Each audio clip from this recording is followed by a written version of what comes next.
Tonight's Next Time Try This segment, I want to give you a couple of tips for the next time you have to change the clutch plates in your bike. For the simplicity of this video, I have half a case right here, and your engine, for whatever bike it may be, may look similar to that. First thing you want to do is take off the clutch cover. Now, this cover, of course, came loose very, very easily. If you have difficulty getting the cover off, do not put a screwdriver between the case and the cover. Use a spatula like this, a putty knife. It's hard plastic. You can get in there and gently pry without doing any damage to the case. In this situation, the dowel pins did not come out in the cover. They're still in the case. You can see them right here. Okay? See a dowel pin there, and there's one on the other side. When you're taking that cover off, it may be to where the dowel pins come off in the cover, like this. You don't want them in the cover, you want them in the case.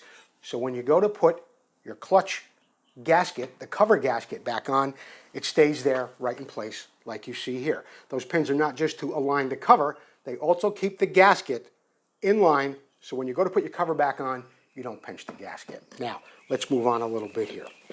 When you take off your screws and you get your springs out, you'll see a pressure plate like this. This is the outside of your clutch. The first thing you want to do is get a look at that plate. Many times, a steel plate like that is going to stick to the cover. You're going to think you're missing it. You're not going to know where it is. When you go to put your clutch plates back in, you're going to think something's missing, or you might get them in the wrong order.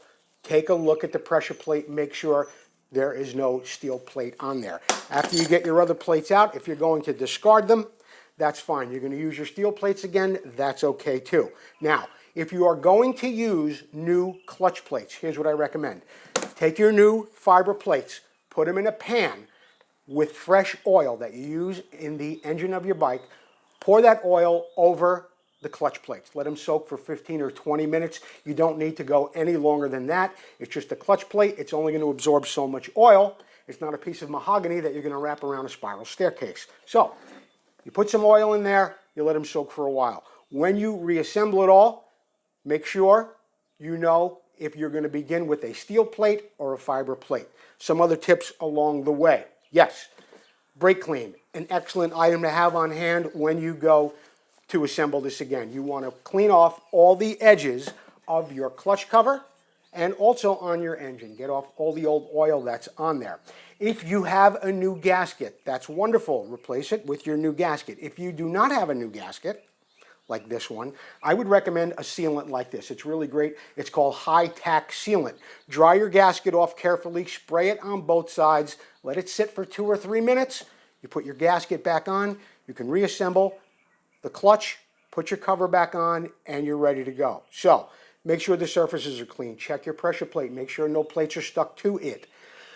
Dry off your gasket. You can use sealant like this if you don't have a new gasket. Soak your fiber discs in oil.